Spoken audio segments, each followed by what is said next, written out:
Welcome to Eye on Economics. I'm your host, Elliot Carter, and today we're going to talk about the gender pay gap, the difference between how much men and women earn at work. Globally, this number is about 63%.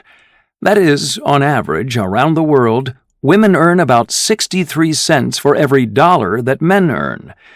The pay gap is, of course, wider in some countries than others, but it exists everywhere.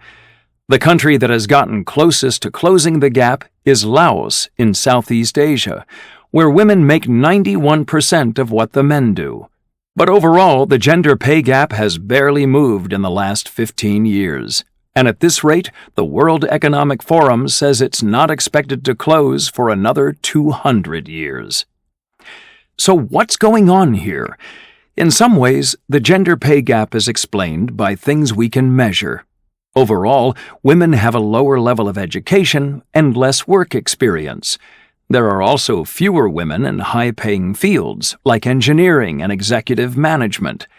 In countries where the gender gap has narrowed in recent years, it is mainly because these factors have changed. More women are getting university degrees, more have long experience in the workforce, and more are going into high-paying fields.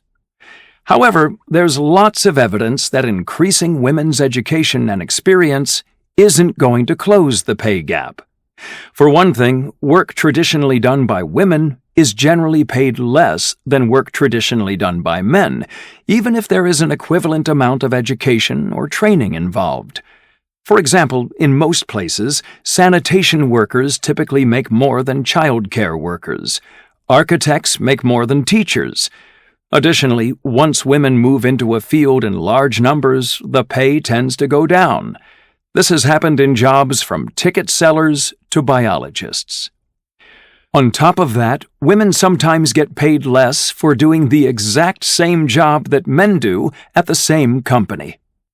When these cases are brought to light, employers often suggest that women are earning less because they take time away from work to care for family.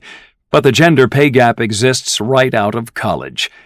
It's also often said that women may hesitate to ask for raises, but evidence shows that when they do, they are more likely to be turned down.